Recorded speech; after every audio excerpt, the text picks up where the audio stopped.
예. 조윤선 정인한테 묻겠습니다. 정무수석으로 근무하신 게 14년 6월부터 15년 5월까지 맞습니까? 위원님, 지금 아까도 누누이 말씀드렸지만 아니 이거는 네. 그냥 블랙리스트 상관없이 예, 그 근무한 그 사실만 제가 예 증명을 맞습니다. 하는 거예요. 6월 16일 그 정무수석 산하에 비서관은 무슨 비서관이 있습니까?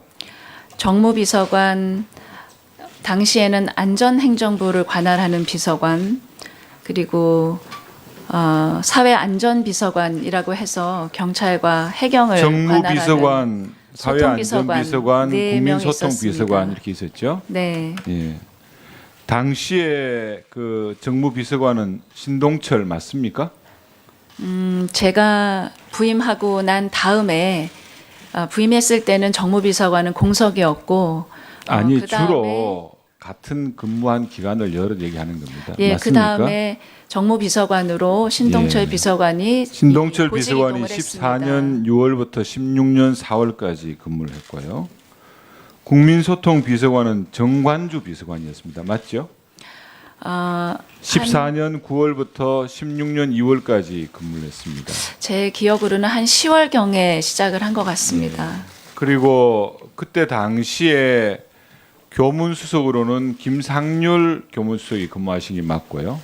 그 김상률 교문수석 전에 송광용 교문수석도 계셨다가 자리를 대부분 이동, 예. 같이 근무하신 걸 얘기합니다. 그러 당시에 또 문체부 장관으로는 김종덕 그 문체부 장관이 근무를 했고 예, 비서실장으로는 유진영 장관의 마지막, 예. 비서실장으로는 김규춘 전 비서실장이 근무를 하셨습니다. 네. 맞죠?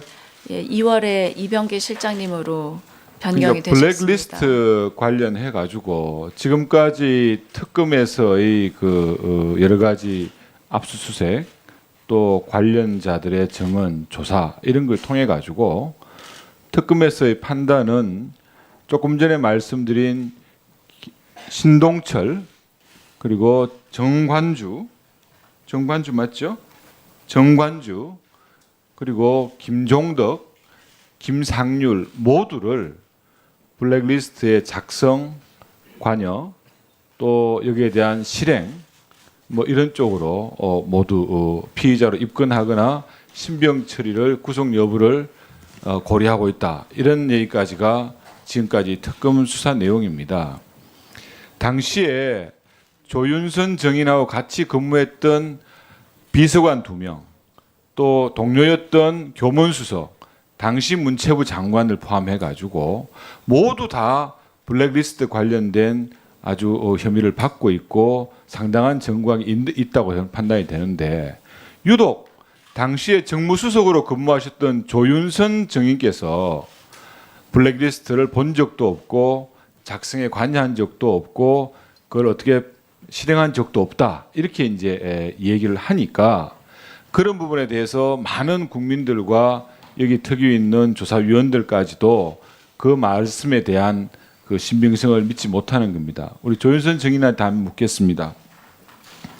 지금 또 지금까지 해왔던 그 스탠스대로 블랙리스트의 어떤 작성이나 실행에 관여한 적이 없다는 입장입니까? 예, 맞습니다. 그럼 조금 전에 우리 이용주 의원께서 질의하신 블랙리스트의 존재는 인정을 하셨는데 그 존재를 파악하신 건 언제입니까?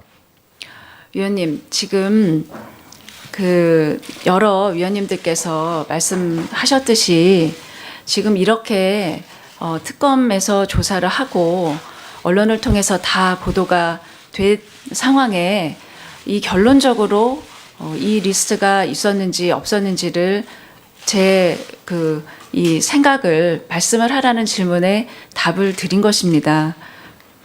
그러면 블랙리스트를 본 적이 없다는 입장을 견지하시는 겁니까? 저는 전혀 본 적이 없습니다.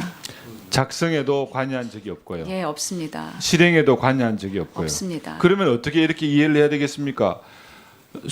조윤선 정인이 수석으로 있을 때 밑에 같이 근무했던 두 비서관은 모두 블랙리스트 관련된 사항으로 특검에서 피의자 신분으로 지금 조사를 받았고요. 네. 동료였던 김상률 교문수석도 마찬가지. 또 당시에 문체부 장관 또 김종덕 장관도 마찬가지. 다 똑같습니다. 오직 지금 남아 있는 사람은 김기춘 전 비서실장과 우리 조윤선 증인 두 사람입니다. 이 점에 대해서는 그럼 조윤선 증인은 자기와 같이 근무하는 비서관들도 우리 조윤선 증인 모르게 교문수석한테 자료를 전달하고 그 자료가 문체부에 전달했다는 이런 과정을 지금 인정하는 겁니까? 의원님, 저는 이 작성 경위와 누가 그 작성에 어떤 역할을 했는지 지금도 모릅니다. 그것을 모두 알고 있는 것은 제 생각에는 지금 특검이 모든 사람을 조사했기 때문에 특검만이 그 사실을 알고 있다고 생각합니다. 그 문제는 정무수석실의 업무가 아니었었기 때문에 저는 정무수석을 역임하면서 그 문제를 인수인계를 받은 적도 없고 보고를 받은 적도 없고.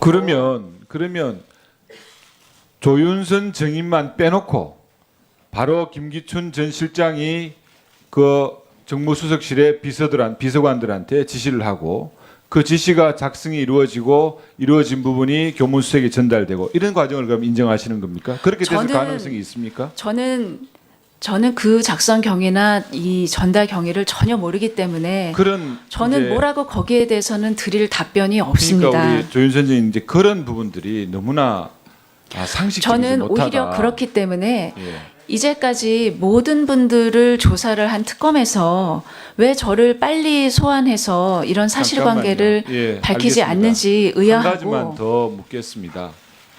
혹시 장관으로 부임한 이후에 블랙리스트의 존재를 알고 그 블랙리스트를 모두 다 삭제하든지 없애라.